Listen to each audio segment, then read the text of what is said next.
Hello my fellow freedom builders and welcome back to the channel. Now in today's video I'll just take a quick look at some of the stocks, or actually all of the stocks I have in my momentum portfolio. That is the one that some of you are following over at Etoro, where you can copy trade it. But there has been some interesting shifts in this momentum area, because just a year ago when I was looking at momentum stocks, many of these stocks were not making any money. It was pretty much SPACs and high tech, green tech, all of these companies that are not really making money. Maybe they will be in 10 years, but they're not making any right now. So an interesting thing is, now that the earnings season is just about over, is to see how the momentum stocks that we have in our portfolio right now are actually doing on the earnings side of things. And I should say that for this, I'm using Seeking Alpha. It is one of my favorite sites to find information about stocks. I should say that I'm not affiliated with them in any way, so it's not like I have an affiliate link or anything. I just really like the site here. I have a paid version of it, but you can easily do without the paid version. As you can see here, there is a basic free version. I'm paying $20 per month for it, and there's also some Pro package. Oh yeah, I have the premium, and then there's a Pro for $200 per month. I'm not even sure what this contains, but $200 per month is not really something I'm interested in paying. So $20 per month, that is fine for me. All right, but what I've done here is that I have made a portfolio. I've called it Algo Portfolio here. And in here, I have put all of the stocks that you, if you have followed me on Etoro, can see that I have the over here, Alexion Pharmaceutical, Goldman Sachs, Fortinet, and so on. I have all of these stocks here, and they are the same that I have put in here. Now, the first interesting thing, of course, is to look at the earnings side of things. Because what we can see here, they have a lot of very interesting information in here. But what we can see is that we have an earnings per share surprise and we have a revenue surprise.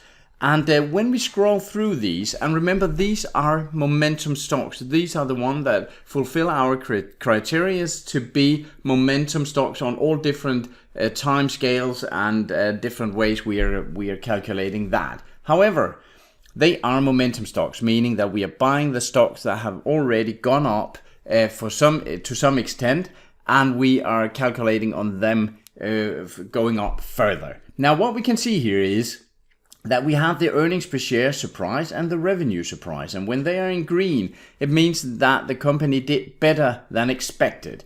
So we can see here, green, green, green, green. It's actually green all over except from the Marathon Oil Corporation. They did surprise a bit negatively on the revenue side, but they surprised positively on the earnings per share side. So this actually means that every single of these stocks, now the Discovery is a bit of a special case right now, but otherwise all of these stocks that are momentum stocks have been surprising in a positive direction on the earnings per share, which is interesting because that was not the case a year ago.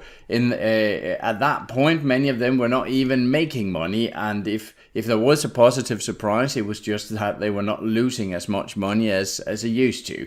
So right now, they are actually making money, and they are making more money than the analyst expected. So that is actually very, very positive and a bit interesting when we are talking about this whole shift from growth stocks to value stocks. Because as you know, I know some of these are also growth stocks, but as you know, when we're looking at growth stocks, we are looking at stocks that maybe not, they are not making that much money right now, but we hope that they will in the future because they have some interesting revolutionary product or something like that.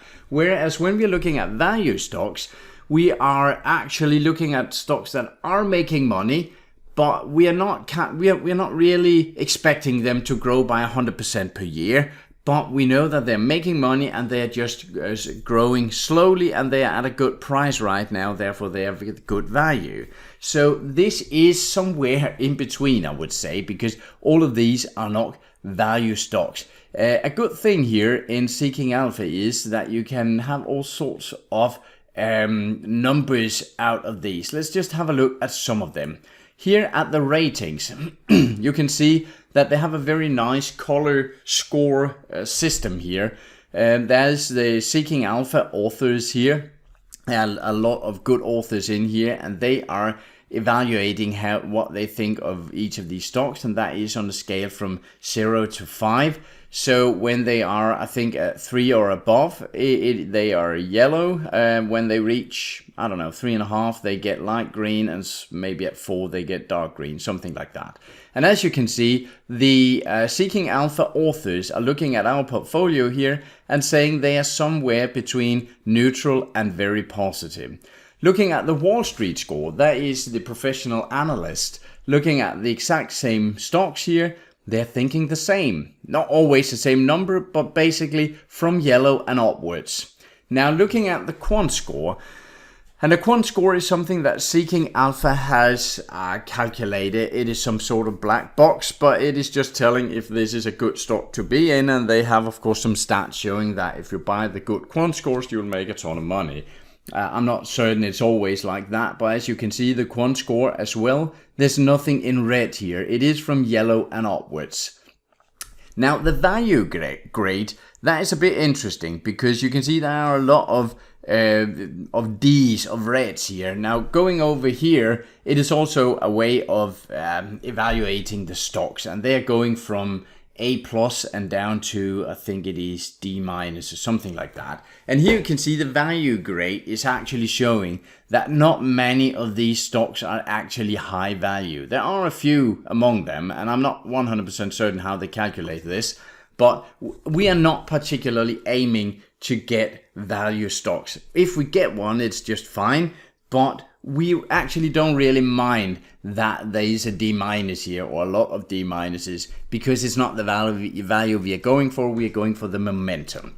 The growth rate, of course, is something that we are a bit more interested in, and we are not too interested in getting a lot of there's also F's here, yeah. We are not too interested in getting the bad growth here. If you're interested in, if you're in here and you want to see why is Alexion Pharmaceuticals a D- in growth rate, you can always click on this and you can see how this is calculated.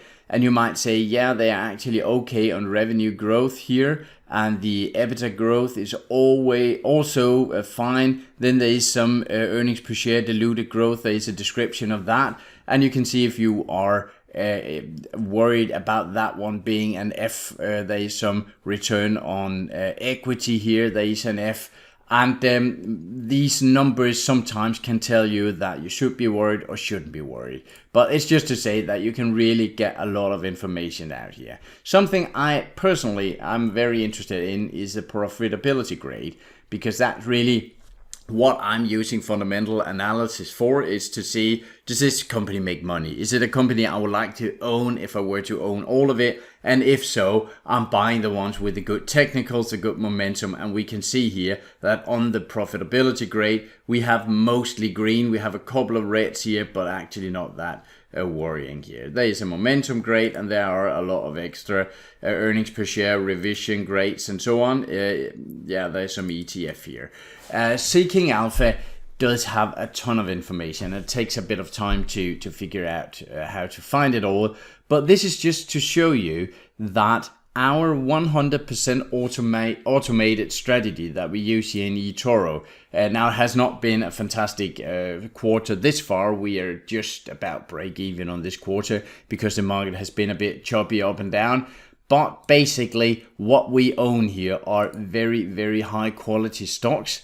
And it just happens to be that they are also momentum stocks, and that is kind of interesting since we have seen this shift towards more solid companies. So this is the companies we own. Those of you that copy us, well, you are copying a portfolio of some very solid stocks with some very good earnings surprises, and we suspect that that will keep on going. That's all for today. And I'll leave a link to both the Etoro newsletter and everything down below. Remember that every month we are sending out an email with the ETF strategy that we used to run in Etoro. We have shifted to a more stock-based strategy now, but the ETF strategy has actually done very well the last couple of months, and there are some free signals that you get every month there, so just have to sign up to the newsletter. That will be in the description below, and that's all for now. Take care of yourself and your money out there. I'll talk to you again shortly. Bye.